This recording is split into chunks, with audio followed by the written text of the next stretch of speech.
Hello friends, आज से यहाँ पे एक सीरीज स्टार्ट करने वाले हैं। और ये सीरीज है आज तक के डेट में बीपीएससी जितना भी क्वेश्चन शिक्षक बहाली से लेके रिलेटेड जितना भी एग्ज़ाम किया है, हर एक दिन बाई दिन मैं उसका जितना भी ऑब्जेक्टिव क्वेश्चन है सारे को मैं यहाँ डिस्कशन करूँगा और उसका उत्तर भी देखूँगा। तो आज से हमारा सीरीज चालू होता और ये कंटिन्यू रहेगा। मतलब हमारा जो TRE 1 TRE 2 TRE 3 सारा बीपीएससी कंडक्ट कराया था। इससे भी पहले बीपीएससी ने टीचर बहाली किए हैं, तो उससे रिलेटेड जितने भी क्वेश्चन हमारे पास हैं मैं डेली का डिस्कशन करूँगा और आप तक पहुँचाऊँगा। तो आप लोग अगर मेरे चैनल से नए हैं तो आप लोग लाइक शेयर सब्सक्राइब ज़रूर करें ताकि हम जो भी वीडियो डालें आप तक पहुंच जाए। तो चलिए, हमारा ये बीपीएससी प्रथम प्राथमिक शिक्षक पीटी जो कि 1993 में हुआ था, तो इसमें बहुत सारे क्वेश्चन हैं, तो हम एक एक क्वेश्चन को डिस्कशन करते हैं। तो पहला क्वेश्चन है, भारत के राष्ट्रीय फूल का नाम क्या है? तो राइट आंसर हो जाएगा कमल। कथकली कहाँ की नृत्य नाटिका है? तो जो कि कथकली कहाँ की नृत्य नाटिका है, तो यह है केरल का। भारत का सबसे बड़ा बंदरगाह कौन सा है? भारत का सबसे बड़ा बंदरगाह, यहाँ क्वेश्चन क्या पूछ रहा है तो ये समझे। और जो भी एग्ज़ाम अभी होगा ना TRE 4 में, तो ये कोई क्वेश्चन बहुत बाहर से नहीं लाएंगे। और जितने भी अभी क्वेश्चन है ना कहीं यही सब क्वेश्चन हम उठा के बीच में डाले जाएंगे। तो हम इसको करीब 15 दिन में इसको निपटा के समाप्त कर देंगे। तो चलिए नेक्स्ट क्वेश्चन देखते हैं। भारत का सबसे बड़ा बंदरगाह कौन सा है? तो बम्बई। कावेरी जल विवाद किन दो राज्यों के बीच का है? कर्नाटक तथा तमिलनाडु। कावेरी जल विवाद जो है वो दो राज्यों के बीच का है, वो है कर्नाटक तथा तमिलनाडु। भारतीय राष्ट्रीय कांग्रेस के प्रथम प्रधान अध्यक्ष कौन थे? WC बनर्जी। भारत की राष्ट्रीय कांग्रेस के प्रथम प्रधान कौन थे? WC बनर्जी। वाटरलू के युद्ध के उपरांत नेपोलियन को निर्वासन में कहाँ भेजा गया था? सेंट हेलेना में। कौन सा मुगल शासक सर्वाधिक धर्मनिरपेक्ष दृष्टिकोण रखता था? अकबर। दिल्ली में लाल किले का निर्माण किसने करवाया था? आपने बहुत सारे एग्जाम दिए होंगे तो ये क्वेश्चन कहीं ना कहीं आप देखने को मिला होगा। दिल्ली का लाल किला का निर्माण किसने करवाया था? तो शाहजहां ने। महारानी विक्टोरिया किस समय ब्रिटेन की शासक बनी थी? तो ये बनी थी जब भारत को प्रत्यक्ष रूप में क्राउन के शासन के अधीन लाया गया था। मुस्लिम लीग ने भारत के विभाजन की मांग सबसे पहले कब की थी? तो ये 1940 ईस्वी में की थे।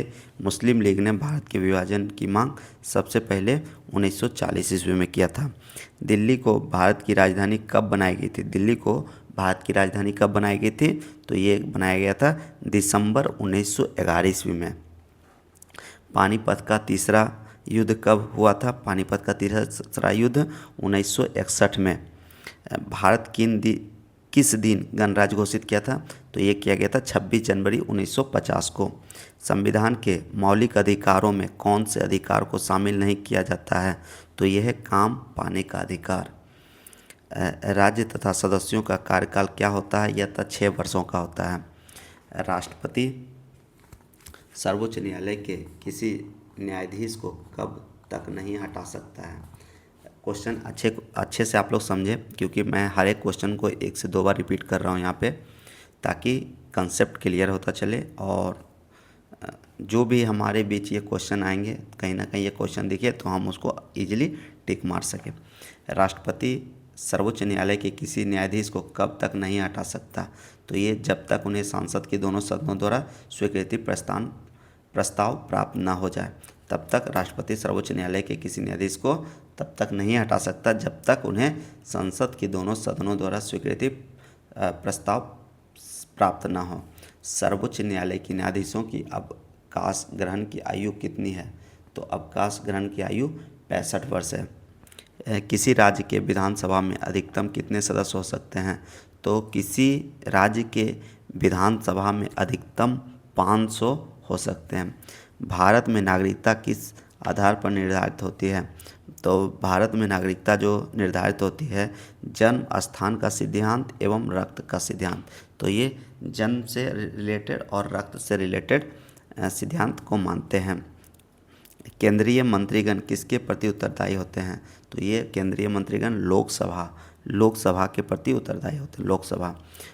बेरोबुदुर का प्रसिद्ध मंदिर कहाँ? बेरोबुदुर का प्रसिद्ध मंदिर कहाँ स्थित है? तो ये स्थित है भाई जावा, जो कि इंडोनेशिया में पड़ता है। मराठा प्रशासन में प्रधानमंत्री को क्या कहा जाता था? जिसको हम लोग पेशवा के नाम से जानते थे, पेशवा बाजीराव, समझ रहे हो ना? तो मराठा प्रशासन में प्रधानमंत्री को पेशवा कहा जाता था।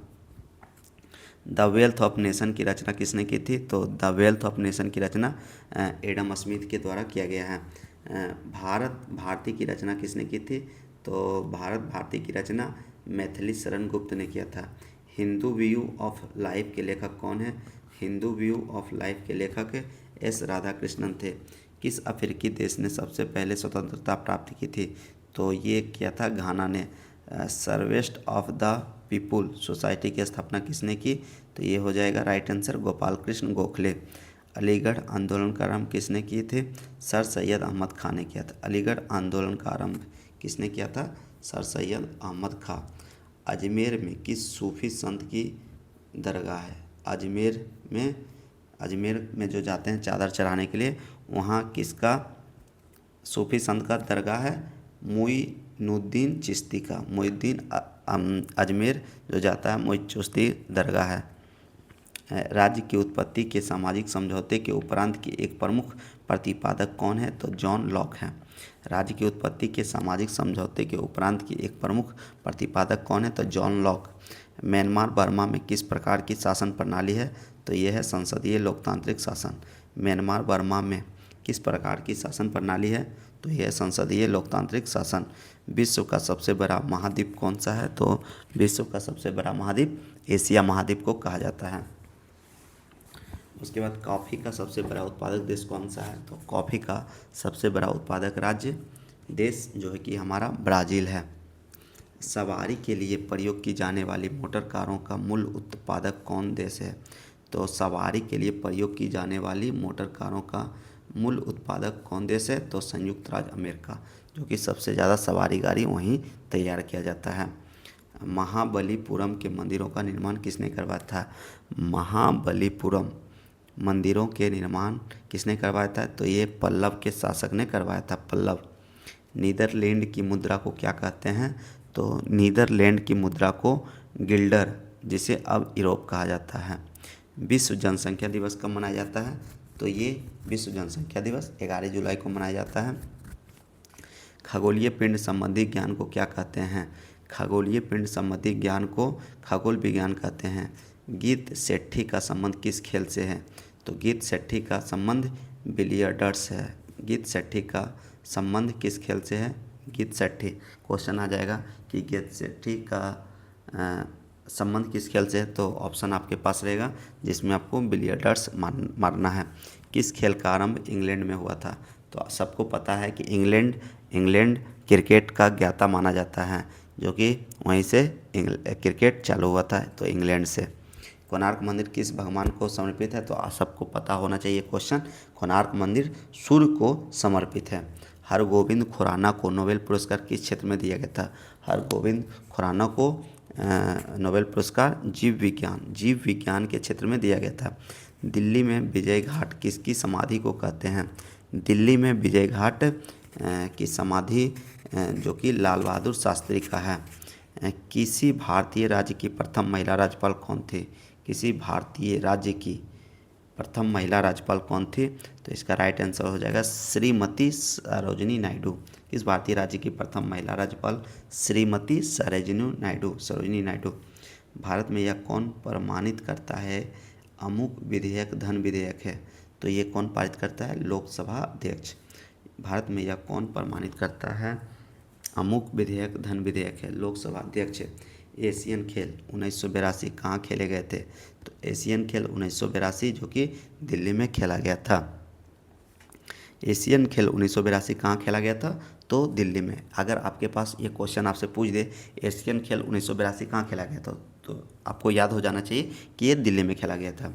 बरौनी ताप बिजली घर कहाँ स्थित है? बरौनी ताप बिजली घर जो कि बिहार में स्थित है। बरौनी कहाँ है पहले स्थित है? तो ये बिहार में स्थित है। बरौनी ताप बिजली घर कहाँ स्थित है? तो ये है बरौनी में। भारत का पहला बोलने वाला चलचित्र कौन था? तो भारत का सबसे पहला बोलने वाला चलचित्र कौन था? तो ये आलम आरा, जो कि ये कहीं ना कहीं बीपीएससी 62वीं में ये क्वेश्चन आपको पूछा था, इसमें हम भी प्रेजेंट हुए थे। तो ये क्वेश्चन वहाँ का ये पूछा हुआ है और ये प्राथमिक शिक्षक पीटी परीक्षा 1993 का भी क्वेश्चन है। तो कहीं ना कहीं बीपीएससी क्या करती है, हमेशा रिपीटेड क्वेश्चन पूछती है। करेंट थोड़ा सा चेंज हो सकता है, लेकिन जो भी आपका जीके जीएस है सब कहीं ना कहीं यहीं से बनेगा आपका। भारत का पहला बोलने वाला चलचित्र कौन सा है? तो आलम बोलने वाला।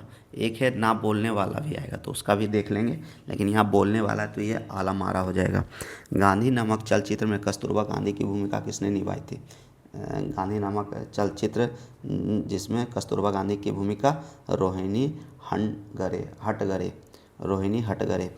पौधे का मुख्य प्रकाश संश्लेषी अंग क्या है? तो सबको पता होना चाहिए कि पौधे का प्रकाश संश्लेषी अंग क्या है? तो ये हो जाएगा पत्ती। आनुवांशिकता के नियम के जन्मदाता कौन है? आनुवांशिकता के नियम के जन्मदाता तो ग्रेगर मेंडल है। देखिए हम यहाँ क्या कर रहे हैं, प्रॉपर आपको लर्न करवा रहे हैं और कोशिश कर रहे हैं ताकि 2-3 बार रिपीट करें ताकि आपको अच्छे से ये चीज़ याद हो सके। अगर एक बार में नहीं होता तो आप 1-2 बार करके आप वीडियो देखोगे तो डेफिनेटली ये क्वेश्चन आपके कहीं ना कहीं कॉन्शियस माइंड में आपको आ जाएगा। चलिए फिर से हम स्टार्ट करते हैं। आनुवांशिकता के नियम के जन्मदाता कौन है? तो इसका राइट आंसर हो जाएगा ग्रेगर मेंडल। चलिए नेक्स्ट क्वेश्चन देखते हैं।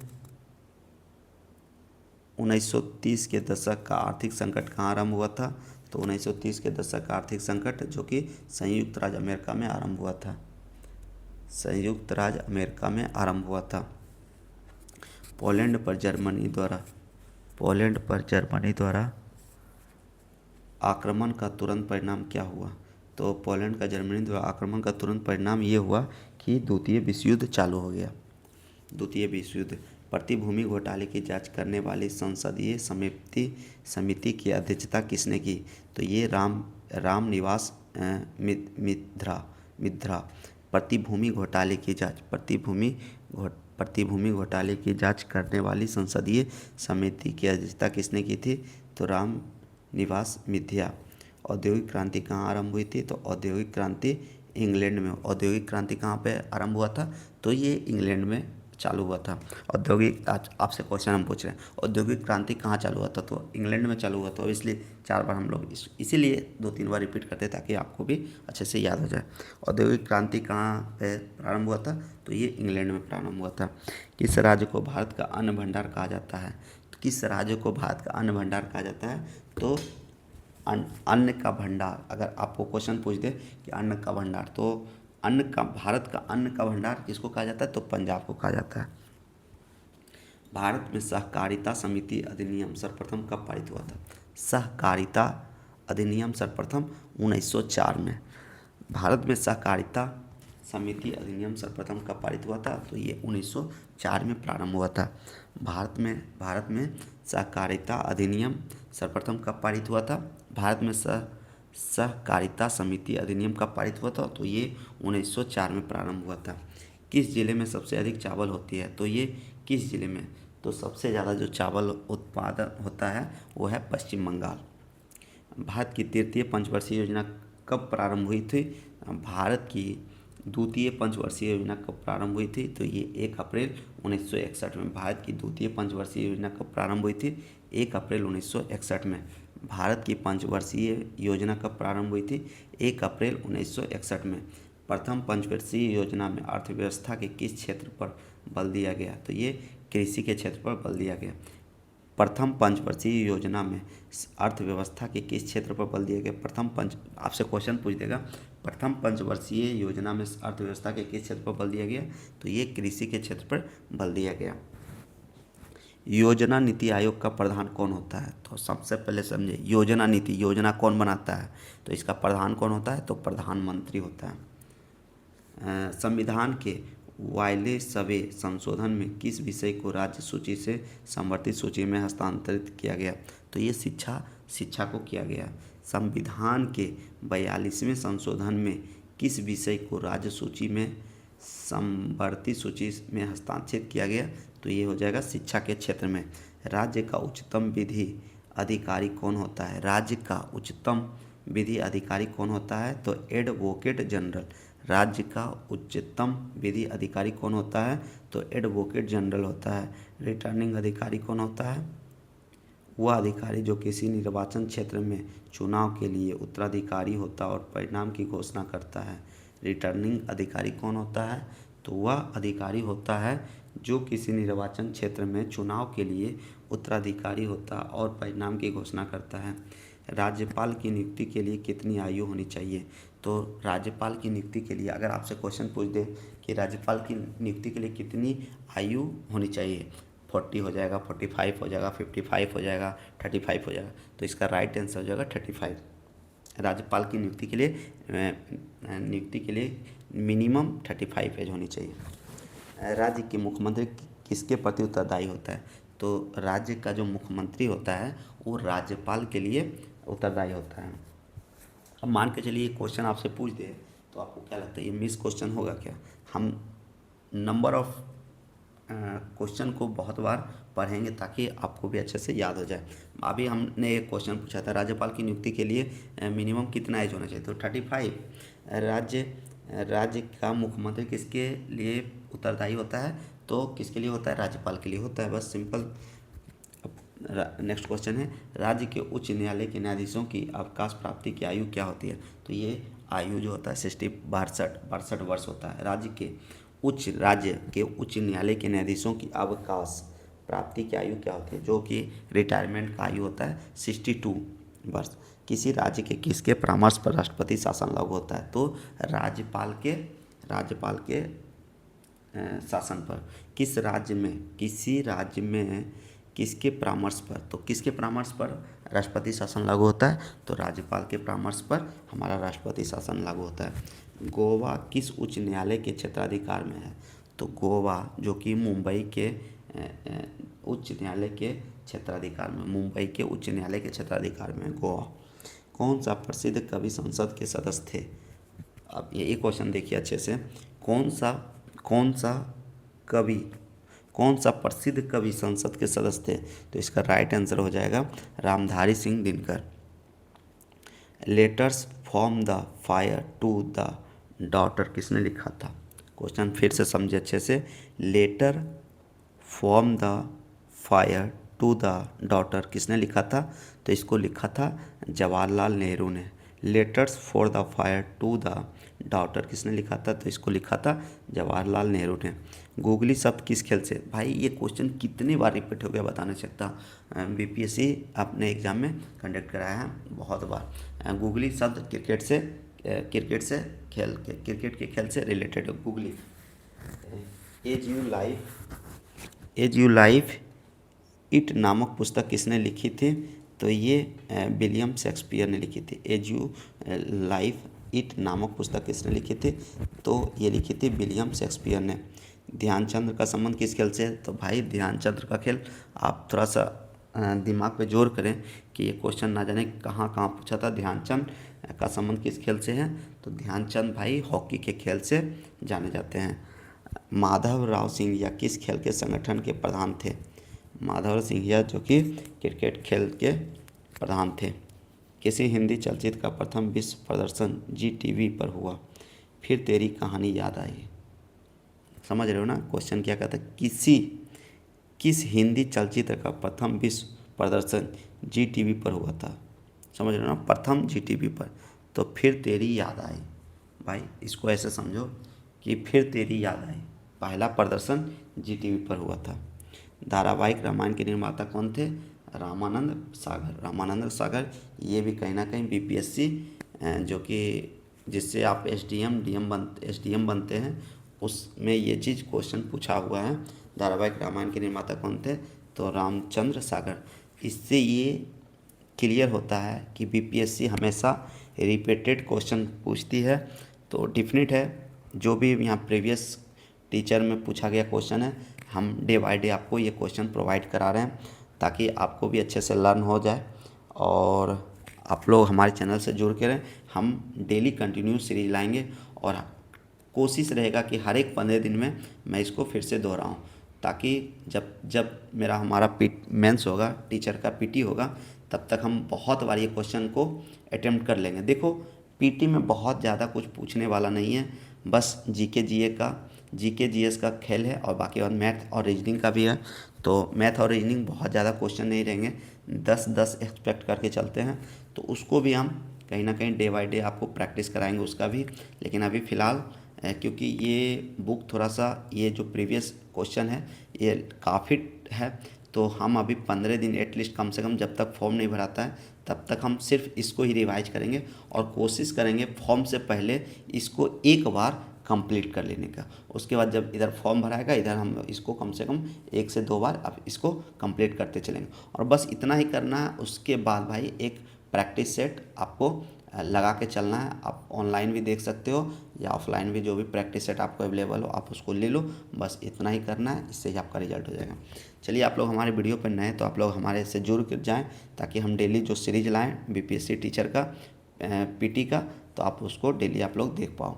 और जो भी हमारा थोड़ा सा, ये मैं बहुत स्लो पढ़ाता हूँ, बहुत रिपीटेड क्वेश्चन करता हूँ, तो थोड़ा टाइम ज़्यादा होता है, आपको टाइम भी बचाना है, तो आप इसको कम से कम एटलीस्ट 1:1.5 1.5 गुना या तो 2 गुना के स्पीड में आप देख लोगे तो डेफिनेट है 5 से 7 मिनट में आपको ये कम से कम आपको एटलीस्ट 50-60 क्वेश्चन आप देख लोगे विदिन 7 से 8 मिनट में। तो चलिए, आप लोग हमसे जुड़िए, हम नेक्स्ट वीडियो में आपको आगे का सीरीज लेके चलते हैं। धन्यवाद।